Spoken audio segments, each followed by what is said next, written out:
अच्छा, हाँ हाँ। हाँ। प्रणाम मैम, प्रणाम सर।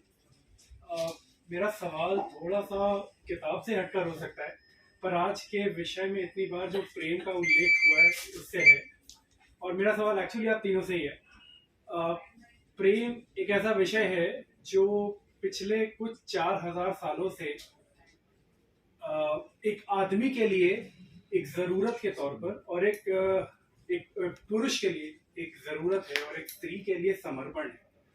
जहाँ आपने मौन की बात की, और आपने राम और सीता का उल्लेख किया। मुझे डॉक्टर गौतम चटर्जी सर का एक प्ले है अंगीरा, उसका एक लाइन याद आता है कि जब एक पुरुष किसी स्त्री से निर्वाण की बातें करता है तो दरअसल वो उसे अपना प्रेम जताता है। लेकिन 4,000 साल हो गए हैं, एक पुरुष स्त्री का प्रेम या नॉर्मल प्रेम तो समझ नहीं पाया है। तो एज अ राइटर या एज एन आलोचक, किसी भी तरीके से जब आप प्रेम को समझाने की कोशिश करते हैं अपने लेखनी में, तो क्या पाठकों तक उसका वैसा ही रूपांतरण पहुंचता है, या आपको लगता है कि पाठक को उस तरीके से उस चीज को लेना चाहिए? क्योंकि हम तो नहीं समझ पाए औरत के ना प्रेम को और ना एक्चुअल प्रेम को, हमने अपनी जरूरतों के हिसाब से समझा। शायद कुछ मर्द होंगे ऐसे, मुझे लगता है कि ऐसे कुछ मर्द हो सकते हैं हमारे समाज में, लेकिन मैं एक नॉर्मल बात कर रहा हूँ, तो उस पर आप अच्छा सवाल है ये। आप मुझसे कोई उत्तर देना चाहता है? सर, अगर कोई बोलना चाहता है तो देखिए, आप समर्पण तो अनिवार्य शर्त है। अगर पुरुष अपनी जरूरत को प्रेम कहता है तो प्रेम नहीं है फिर, ठीक है ना। वो तो एक तरह का कह सकते हैं, आपकी जो जिनसी जरूरतें हैं वो एक अलग चीजें हैं, और समाज में ये होता आया है सारी चीजें। लेकिन अगर सचमुच प्रेम शब्द जहाँ आता है वहाँ समर्पण अनिवार्य है। राम का जो प्रसंग है उस समर्पण को इस रूप में देखिए कि तमाम राजसत्ता के दबावों के बावजूद भी, राजसत्ता का दबाव है, राम सीता को दूसरी बार घर से निकाल देते हैं, लेकिन राम जल समाधि लेते हैं। राम सीता की स्मृति में जल समाधि लेते हैं, उसी सरयू में डूब जाते हैं राम, उसी सरयू में डूब जाते हैं राम। यह भी समर्पण है। यह भी, इस समर्पण को आप देखते किस तरह हैं यह भी देखने की जरूरत है। राजसत्ता का दबाव बहुत बड़ा होता है। राम प्रथमतः और अंततः एक राजा भी थे। वो राजसत्ता के दबाव को कैसे छोड़ देते? राजसत्ता से अधिक क्रूर कोई चीज नहीं है। कुर्सी पर बैठने के बाद पता चलता है कि कुर्सी को संभालने में आपको अपनी मनुष्यता का कितना बड़ा हिस्सा देना पड़ता है। बाहर बैठकर हम बहुत उदार हो सकते हैं, लेकिन ये जो व्यवस्थाएं हैं ना, राजसत्ता एक व्यवस्था है।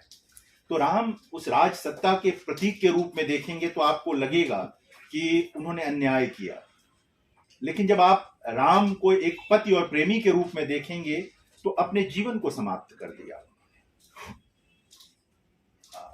जल समाधि ले ली उन्होंने। तो प्रेम तो अनिवार्य, मतलब समर्पण अनिवार्य शर्त है कि दोनों, देखिए क्या है ना, जो मैं कह रहा था, आशिक है तो दिलवर को हर एक रंग में पहचान। अगर आप नहीं पहचानते हर एक रंग में तो कहीं ना कहीं प्रेम में कमी है। साहचर्य अनिवार्य रूप से प्रेम नहीं होता। साहचर्य वो चीज है जो जरूरत आप जिसको कह रहे हैं, है ना। मिलती है जिंदगी में मोहब्बत कभी कभी, जो गजल है सुनी है आप लोगों ने? उसमें एक पंक्ति आती है कि पेश आएगी किसी की जरूरत कभी कभी। जरूरत प्रेम नहीं है। प्रेम जरूरतों के पार की चीज है। प्रेम के बीच में जरूरतें पूरी हो जाती हैं। जरूरतें पूरी हो जाती हैं, वो एक अलग मसला है, ठीक है। अब एक महिला की नजरिया से मैं कहना चाहूंगी आपसे, प्रेम के बारे में हम सब लोग लिखते रहे हैं। देखिए, मेरे को आपका सवाल बहुत अच्छा लगा, नितांत जो कहूंगी मासूम सवाल लगा आपका मुझे। कि शुरू से अब तक का मेरा अनुभव रहा है कि प्रेम कहे या स्त्री पुरुष के संबंधों में महिलाएं या खासकर लड़कियां जो बिल्कुल पहली नजर में इसको दिल में बहुत अलग तरह से ये समीकरण चलता है। दरअसल औरतें या लड़कियां पुरुषों से जो चाहती है प्रेम के नाम पर, वो शायद 80% जो है वो जरूरतें पूरी होती ही नहीं है। तो मेरा मानना है कि प्रेम एक बहुत बड़ा छलावा है, लेकिन ये रसायन अपने आप में बहुत खूबसूरत है। जब ये बहना शुरू होता है तो शायद दोनों को बहुत उत्तेजित करता है। हाँ, कहीं इसकी जरूरत, मेरा मानना है जब आप प्रेम में होते हो तो कहीं ना कहीं से वो उत्तेजना, वो साहचर्य और एक दूसरे को जानना, समझना, छूना, जुड़ना, ये सब मेरे हिसाब से एक अनिवार्य अंग होता है। और प्लेटोनिक रिलेशनशिप की हम बात करते हैं, लेकिन बतौर स्त्री मैं आपको कहती हूँ कि ये बहुत हवाई और जादुई यथार्थ है। इसमें भी कहीं ना कहीं फंतासी और तमाम तरह की चीजों में आप हर तरह से उस व्यक्ति से जुड़ते हैं। लेकिन जैसे आपने कहा कि औरत को समझना मुश्किल है, मैं यहाँ कहती हूँ एक पुरुष को समझना शायद उससे ज्यादा मुश्किल है। हम जिंदगी भर जो है तड़पते, रोते, तड़पते, हंसते, मुस्कुराते रह जाते हैं, पर हम अपने जीवन साथी को समझ नहीं पाते।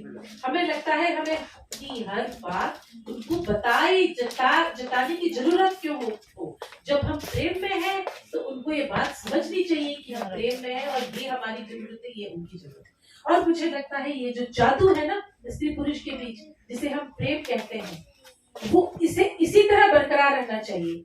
जिस दिन एक दूसरे के बारे में वो जान जाएंगे, इस सच का जो है विस्फोट हो जाएगा, तब शायद जीने का मजा ही चला जाएगा।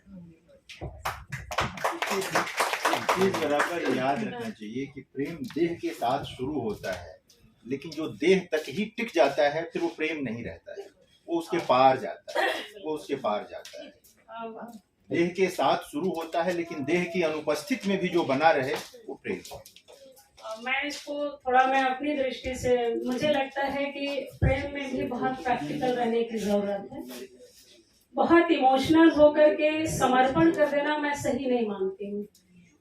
समर्पण के समय भी अपने चेतना का इस्तेमाल करिए, सचेतन रहिए। जब हम नए जमाने की बात करते हैं, ग्लोबल सोसाइटी की बात करते हैं, ग्लोबल यूनिवर्सल थॉट्स की बात करते हैं, तो हमें इस बात पर भी बात करनी चाहिए कि क्या हम कोई डिसीजन इमोशनल होके ले रहे हैं। कई बार देखा है कि लिव इन रिलेशन के मामले बाद में रेप में कन्वर्ट हो जाते हैं। भाई आपका दिमाग कहाँ था? आप प्रैक्टिकल क्यों नहीं? आपका शरीर है, आपकी चेतना कहाँ थी? चेतना, संस्कार, संस्कृति अगर बने हैं तो उसके परिप्रेक्ष्य कहाँ थे? गलत संदर्भ में नहीं कह रही हूँ, बाद में छल को समझने में जो यातना आप झेलते हैं वो जेंट्स नहीं झेलते हैं। तो झेलने से पहले प्रैक्टिकल, मेरा हमेशा फोकस रहता है कि किसी भी संदर्भ में असंवेदनशील मत बनिए, संवेदनशील रहिए, लेकिन सचेतन निर्णय करिए। तो प्रेम भी एक सचेतन निर्णय है। पति पत्नी के बीच में क्या लड़ाइयां नहीं होती, बहुत असहमतियां होती हैं, लेकिन असहमतियों से क्या घर छोड़ दिया, तोड़ दिया तो क्या वो बुद्धिमानी? मैं बिल्कुल नहीं मानती। सब कुछ बचा लेना भी प्रेम है, बल्कि भी नहीं कहूंगी, ही प्रेम है। तोड़ करके अगर एक चीज बचा लिया तो फिर क्या बचाया? कुछ भी नहीं बचाया। तो प्रेम में सबको सब तरह से प्रेम का अपना दृष्टिकोण हो सकता है। हम एक दूसरे को गलत ठहरा सकते हैं, लेकिन गलत ठहरा देना बहुत आसान है, लेकिन गलत है स्वीकार करके आगे बढ़ जाना क्या गलत है? यह सोचने वाली बात है। तो हमें सचेतन रहना चाहिए। मुझे उम्मीद है कि तुम्हें जो है अपने प्रश्न का उत्तर मिल गया होगा, थोड़े उलझ गए होंगे। ऐसे देखो, इसके बारे में हमारी पुरानी पक्ति है। मैं क्या है, प्रेम जो है ना वो ईश्वर की तरह है, हरि अनंत हरि कथा अनंत।